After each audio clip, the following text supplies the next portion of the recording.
నేటి సామాజిక మాధ్యమాల యుగంలో ఫోన్లో రీల్స్ని చూడటం అనేది ఒక వ్యసనంలా మారిపోయింది. ఏ కాస్త తీరిక దొరికినా స్మార్ట్ ఫోన్ తెరలకు కళ్ళప్పగించేస్తున్నారు. రీల్స్ని, షార్ట్స్ని, వీడియోలను గంటల తరబడి చూస్తున్నారు. దీంతో విలువైన సమయం వృధా కావడమే కాదు, ఆరోగ్యం కూడా దెబ్బతింటుంది. ముఖ్యంగా రీల్స్ని అతిగా చూసే అలవాటు మన కళ్లకు హాని చేస్తుందని చెబుతున్నారు డాక్టర్లు. షార్ట్ వీడియోలను అతిగా చూడటం వల్ల కళ్లకు ఎదురయ్యే సమస్యలు ఎలా ఉంటాయో, వాటి నుంచి బయటపడేందుకు ఏం చేయాలో ఇప్పుడు తెలుసుకుందాం. కంటిన్యూస్గా ఈ స్మార్ట్ ఫోన్ చూడడం వల్ల ఈ మధ్యకాలంలో ముఖ్యంగా చిన్నపిల్లలకు యూత్కు ఎక్కువైంది. దీనివల్ల అనేక దుష్పరిణామాలు మొదలైనాయి.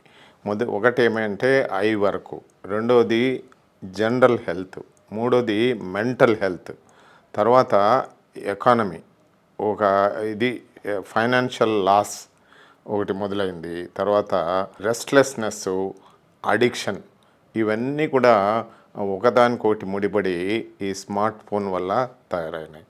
సో ఈ పిల్లలు ఒక్కసారిగా దానికి అలవాటు పడినారంటే బయట ప్రపంచం అంతా మర్చిపోయి దాంట్లోనే ఇమిడి ఉంటున్నారు. దీని అంతటికీ నివారించాలా అంటే ఈ సెల్ ఫోన్ టైం తగ్గించడము, ఈ సెల్ ఫోన్ ఛార్జింగ్ కూడా మీ బెడ్ దగ్గర కాకుండా ఇంకొక రూమ్లోనో దూరంగానో పెట్టుకొని ఛార్జ్ చేయడము, తర్వాత టైం చూడాలంటే నార్మల్ వాచే పెట్టుకొని టైం చూడడము, సెల్ ఫోన్ కాకుండా అలారం కూడా దాన్ని వాడకుండా వేరే దాన్ని వాడుకోవడము చేసి make it a point that first 1 hour in case ఇది అవసరము.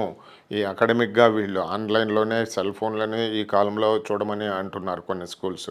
అట్లాంటప్పుడు ఈ 20-20 రూల్, ఈ 20-20 రూల్ ఏమి అంటే ప్రతి 20 నిమిషాలకు 20 సెకండ్లు రెస్ట్ తీసుకోవడము, 20 మీటర్లు 20 ఫీట్ దూరం చూడడము, కొంత రిలాక్స్ కావడము చేసి మళ్ళీ రిపీట్ చేసుకుంటే అదొకటి.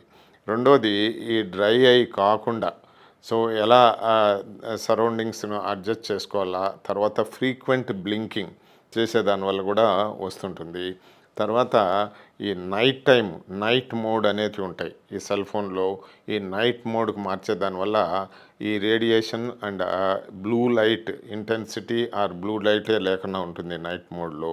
సో ఇలాంటివి. తర్వాత screens, blue light guard screens వాడేదాని వల్ల కూడా వీళ్ళకు దాని నుంచి కాపాడుకోవచ్చు.